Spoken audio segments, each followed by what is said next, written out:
ஒரு காலத்துல ரொம்பவும் அழகா இருந்த ஒரு கிராமம் இருந்துச்சு. அந்த கிராமத்துல ரங்கையாவோட குடும்பம் இருந்துச்சு. ரங்கையா மனைவி பேரு லக்ஷ்மி, புலியோட பேரு லக்ஷ்மண. ரங்கையா இன்னொருத்தவங்களுடைய வயலை குத்தகைக்கு எடுத்து அதுல விவசாயம் செஞ்சுக்கிட்டு இருந்தான். ஒரு நாள் ரங்கையா லக்ஷ்மி ரெண்டு பேருமே வயல்ல நின்னு விளைச்சலை பார்த்து இப்படி பேசிக்கிட்டு இருந்தாங்க. என்னங்க என்னங்க வயல் இப்படி இருக்கு? இந்த வருஷம் விளைச்சல் நல்லா விளையும் அப்படிங்கிற எண்ணத்தை கைவிட்டுறலாம் போலியே.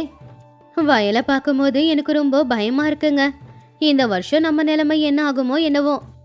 உண்மையை சொல்லணும்னா நாம பயப்பட வேண்டிய நாள் வந்துடுச்சு லக்ஷ்மி. இந்த வயலும் விளைச்சலும் நம்மளோடது கிடையாது. நம்மளுடைய உழைப்புக்கு எந்த மதிப்பும் இருக்க மாட்டேங்குது. இனி இந்த வயலை நம்பி வாழறது ரொம்பவே கஷ்டம். நாம வேற ஏதாவது பண்ணியாகணும். நாம விவசாயம் பண்றதை விட வேற என்னங்க பண்ண முடியும் சொல்லுங்க? கஷ்டமோ நஷ்டமோ நாம தான் சந்திக்க வேண்டியதா இருக்கு. நமக்கு இந்த வயலை கொடுத்த முதலாளிக்கு மட்டும் எந்த ஒரு நஷ்டமும் வரப்போறது கிடையாது. என்ன நஷ்டம் வந்தாலும் அவருக்கு கொடுக்க வேண்டியதா கொடுத்து தான் ஆகணும். இப்படியே போனா நம்ம பிள்ளையோட எதிர்காலத்தை பத்தி யோசிச்சா பயமா இருக்கு. அதனால எதனா வியாபாரம் ஆரம்பிக்கலாம், இல்ல பட்டணத்துக்கு போய் கூலி வேலை செஞ்சாவது பொழைச்சிக்கலாம். அதே நேரத்துல தான் பூபதி அவனுடைய வண்டியில அங்க வந்தான். ரங்கையா, இந்த மாச கடைசியில எனக்கு கொடுக்க வேண்டிய குத்தகை பணம் 5000 ஏற்பாடு பண்ணு. ஐயா, உங்களுக்கு தெரியாதது எதுவும் இல்லை. இந்த வருஷம் விளைச்சல் எதுவும் சரியா வரா மாதிரி தெரியல. அப்படி இருக்கும்போது என்னால் எப்படி பணம் கொடுக்க முடியும்? அதெல்லாம் எனக்கு தெரியாது. எனக்கு வர வேண்டிய பணம் வந்தாகணும். ஐயா, நீங்களே இப்படி சொன்னா எப்படிங்க ஐயா? உன்னால முடியாதுன்னா சொல்லு. ஏற்கனவே ஒருத்தன் குத்தகைக்கு வயல் வேணும்னு கேட்டுக்கிட்டு இருக்கான். உன்னால விவசாயம் செய்ய முடியாதுன்னா அவனுக்கு இந்த பூமியை கொடுக்கறேன். ஐயா, இந்த வருஷம் புயலால விளைச்சல் எல்லாமே வீணா போயிடுச்சு. எனக்கு கொஞ்சம் அவகாசம் கொடுங்க. கூலி வேலை செஞ்சாவது உங்க பணத்தை கொடுக்கறேன். சரி, நீ கேட்குற நேரத்தை நான் உனக்கு கொடுக்கறேன். என்னை பற்றி உனக்கு தெரியும்ல. சொன்னதை சொன்னபடி நடந்துக்கிட்டாதான் மரியாதை கிடைக்கும். நடந்துக்கலன்னா தண்டனை தான் கிடைக்கும். எனக்கு வர வேண்டிய பணம் வந்தாகணும். புரியுதில்ல? ஒரு நாள் பீமையா ரங்கையாவோட வீட்டுக்கு போய், என்ன பீமையா இங்க வந்திருக்க? எதனா வேலை இருக்கா? அந்த பூபதி உன்னை அவன் வீட்டுக்கு வர சொன்னான்டா. சரி, நீ போ, நான் அப்புறம் வரேன்னு சொல்லு. என்னங்க இது? இன்னும் எத்தனை நாளைக்கு இப்படி? நம்ம பிரச்சனைக்கு தீர்வே இல்லையா? நமக்கு சாப்பாட்டுக்கு கூட பணம் இல்ல. இப்ப பூபதிக்கு நீங்க எப்படி பணம் கொடுப்பீங்க? எனக்கு ஒண்ணுமே புரியல லக்ஷ்மி. நாம யாருக்கும் எந்த கெடுதலும் செய்யல. ஆனா அந்த கடவுள் ஏன் தான் நமக்கு தண்டனை கொடுக்கறாரோ? அப்பா, நான் ஒன்று சொல்லவா? எங்க பள்ளிக்கூடத்துல எங்க வாத்தியார் என்ன சொன்னாரு தெரியுமா? என்னப்பா சொன்னாரு? நாம கஷ்டப்பட்டு உழைக்கணும், பலனை எதிர்பார்க்க கூடாது. எல்லார் வாழ்க்கையிலையும் கஷ்டம் வரும். ஆனா அதை மனுஷங்க தைரியமா தாண்டி போகணும். அப்படியே பிரச்சனை என்னன்னு புரிஞ்சுக்கிட்டு அதுலேருந்து தப்பிக்க தீர்வு தேடணும். அப்படியே 1000 விதமான தீர்வுகள் இருக்குமாமா. அதில் ஏதாவது ஒரு வழியை கண்டுபிடிச்சி நம்ம பிரச்சனையை தீர்த்துக்கணும்னு எங்கள் வாத்தியார் சொன்னாருப்பா. உங்கள் வாத்தியார் சரியாதான்ப்பா சொல்லியிருக்காரு. ஆனால் அப்பா, நீ கஷ்டப்பட்டு தான் உழைக்கிற, அப்புறம் ஏன்ப்பா பலன் கிடைக்க மாட்டேங்குது? ஒவ்வொருத்தவங்களுக்கும் ஒவ்வொரு பிரச்சனைப்பா. உனக்கு பிரச்சனை இல்லையா சொல்லு? நீ நல்லபடியாக படிக்கணும், நல்லபடியாக பரீட்சை எழுதணும், நல்லபடியாக மார்க் எடுக்கணும், பாஸ் ஆகணும். இது உன்னோட கடமை. அதே மாதிரி எனக்கும் கடமை இருக்கு. நல்லபடியா விவசாயம் செய்யணும். நீ நல்லபடியா படிச்சு ஒரு வேலைக்கு போகும்போது தான் எங்க பிரச்சனைங்க தீரும். சரிப்பா, நான் நல்லா படிச்சு நல்ல வேலைக்கு போய் உங்க 2 பேரையும் நல்லா பாத்துக்கறேன் அப்படின்னு சொல்லி லக்ஷ்மண் அங்கிருந்து பள்ளிக்கூடத்துக்கு போயிட்டான்.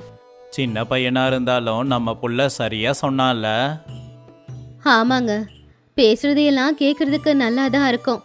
ஆனா அதெல்லாம் வாழ்க்கையில நடக்கணும்னா ரொம்ப கஷ்டம்.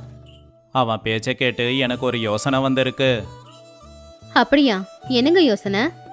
எதுக்கு அவசரப்படுற? என்ன யோசனைன்னு நாளைக்கு சொல்றேன். ஒரு நாள் ஊர்ல பஞ்சாயத்தை கூட்டுனாங்க. இன்னைக்கு பஞ்சாயத்தை கூட்டினதுக்கு காரணம் நம்ம ரங்கையா தான். ரங்கையா அவனோட பிரச்சனையை என்கிட்ட சொன்னான். ரங்கையா கடந்த 3 வருஷமா குத்தக விவசாயியா இருக்கான். ஆனா இந்த வருஷம் புயல் காத்தால அவனோட விளைச்சல் எல்லாம் வீணா போச்சு. இப்படி எல்லாம் நடக்கும்னு யாருக்கு தெரியும்? நஷ்டம் எல்லாருக்கும் தான் வரும். நஷ்டத்தை பார்த்து பயப்படுறவங்க யாருமே விவசாயம் செய்ய முடியாதே. இது ரங்கையாவோட பிரச்சனை மட்டும் இல்லப்பா, எல்லாரோட பிரச்சனையும் தான். விவசாயிங்க நாட்டுக்கே சாப்பாடு போடுறவங்க, ஆனா அவங்களுக்கும் கஷ்டம் வரும்ல. கஷ்டத்தை பத்தி அப்புறம் பேசலாம். விவசாயிங்களுக்கு எங்கேயாவது மரியாதை இருக்கா? குத்தகைக்கு வயல் எடுத்து கஷ்டப்பட்டு விவசாயம் பண்றோம். நஷ்டம் வந்தா நாங்க மட்டும் என்ன செய்ய முடியும்? எங்களுக்கு மட்டும் பணம் என்ன வானத்துல இருந்தா வந்து கொட்டுது? இந்த பேச்சு கொண்டும் குறைச்சல் இல்லை. முதல்ல எனக்கு கொடுக்க வேண்டிய பணத்தை எப்போ கொடுக்க போற? பூபதி, உன்கிட்ட ஒரு கேள்வி கேட்கவா? கேளுங்க. நீ ரங்கையாவோட இடத்துல இருந்தா எப்படிப்பா பணம் கொடுப்ப? உன்னால அந்த பணத்தை கொடுக்க முடியுமா? ஊர் தலைவர் கேட்ட கேள்விக்கு பூபதி கொஞ்ச நேரம் அமைதியா யோசிச்சுக்கிட்டு இருந்தான். என்னை மன்னிச்சிடுங்க ஐயா, எப்போவுமே என்னை பற்றி தான் யோசிப்பேன். எனக்கு முன்னாடி நிற்கிறவங்க கஷ்டத்தை பற்றி யோசிச்சதே இல்லை. பணம் இருக்கிற திமிரில் நல்லது எது கெட்டது எதுன்னு யோசிக்கிறதே இல்லை. என்னை மன்னிச்சிடுங்க. ரங்கையா, இந்த வருஷமா என் வயலை நீயே குத்தகைக்கு எடுத்துக்கோ. விளைச்சல் நல்லபடியாக வந்தால் பணம் கொடு, இல்லைன்னா வேண்டாம். சபாஷ் பூபதி, இதுதான் சரியான முடிவு.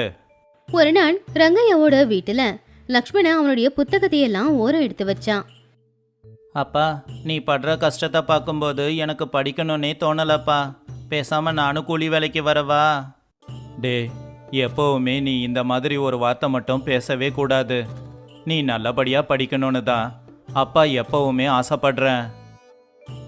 வாழ்க்கையில் நான் பட்ட கஷ்டத்தை நீ படக்கூடாதுடா. நீ எப்போவுமே சந்தோஷமாக வாழணும். அதுக்கு ஒரே வழி நீ நல்லபடியாக படிக்கணும். சரிப்பா. ரங்கையா ஒரு நாள் விவசாயிங்க எல்லார்கிட்டயும் இப்படி பேசினா. முந்தா நேற்று நடந்த பஞ்சாயத்தில் எனக்கு நல்லது நடந்துச்சுன்னு நான் நினைக்கல. பூமி நமக்கு சொந்தம் இல்லை, ஆனால் உழைப்பு நமக்கு சொந்தம்.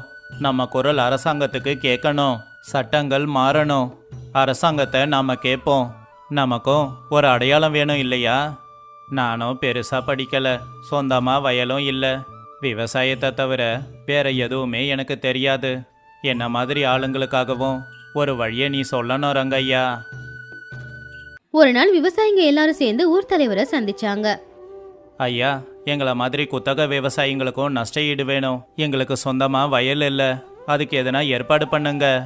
ஆமாங்க ஐயா, சொந்த வயல் இல்லைங்கிறதால யாருமே எங்களை மதிக்கவே மாட்டேங்கிறாங்க. இதை கேட்டு தலைவர் யோசிச்சு பார்த்து, குத்தக விவசாயிங்களுக்கு நஷ்ட ஈடு கொடுக்கறதும் அதே மாதிரி வயல் இல்லாதவங்களுக்கு வயலை கொடுக்கறதும் நல்ல யோசனை தான். உங்களுடைய இந்த விண்ணப்பத்தை நான் அரசாங்கத்துக்கிட்ட கொண்டு போகிறேன். உங்களுக்கு நியாயம் கிடைக்கிறதுக்காக நான் நிச்சயமாக போராடுவேன். நீங்கள் சந்தோஷப்படுற நாளும் நிச்சயம் வரும் அப்படின்னு விவசாயிகளுக்கு நம்பிக்கையை கொடுத்து தலைவர் அரசாங்க அதிகாரிகளை சந்திச்சாங்க. விவசாயிகளுடைய கஷ்டத்தை சொன்னாங்க. அவங்க ஆசைப்பட்டபடியே அந்த ஊர்ல விவசாயிகள் சங்கத்தை ஏற்பாடு பண்ணாங்க. அந்த சங்கத்து மூலம் விவசாயிங்களுக்கு நிறைய உதவிகள் வந்துச்சு. அதே மாதிரி குத்தகை விவசாயிகளுக்கும் நஷ்ட ஈடு அரசாங்கம் கொடுத்துச்சு. குத்தகை விவசாயிகளுக்கும் கூட அவங்களுக்கான ஒரு அடையாளம், அதே மாதிரி இலவச தானியங்கள், உரம் எல்லாத்தையுமே அரசாங்கமே கொடுத்துச்சு. ரங்கையா, இனி எல்லா வருஷமும் என் வயலை உனக்கே குத்தகைக்கு கொடுக்கறேன். இப்போ உன்னோட விளைச்சல் தான் நல்லா விளையுது. நீ ரொம்ப புத்திசாலி. படிக்கலனாலும் உன் அறிவை பயன்படுத்தி வயல்ல விளைச்சல ரொம்ப நல்லபடியாவே விளைய வைக்கிற. இந்த கதையில இருக்கிற நீதி என்னன்னா, விவசாயிகளால தான் இந்த நாடே இருக்கு. ஆனா அதே விவசாயிகள்ல சொந்தமா வயல் இல்லாம குத்தகைக்கு வயலை வாங்கி விவசாயம் செய்யற விவசாயிகளுக்கு நம்ம நாட்டுல எந்த ஒரு அடையாளமும் இருக்கிறது இல்ல. நம்ம சமூகம் அவங்களுக்கு எந்த ஒரு உரிமையும் கொடுக்கறது இல்ல. குத்தகை விவசாயிகளுக்கும் அவங்களுக்கான மரியாதையை கொடுக்கணும். அவங்களுக்கும் 1008 பிரச்சனைங்க வரும். அரசாங்கம் அது எல்லாத்தையும் கவனிச்சு அவங்களுக்கு எல்லா உதவிகளையும் செய்யணும்.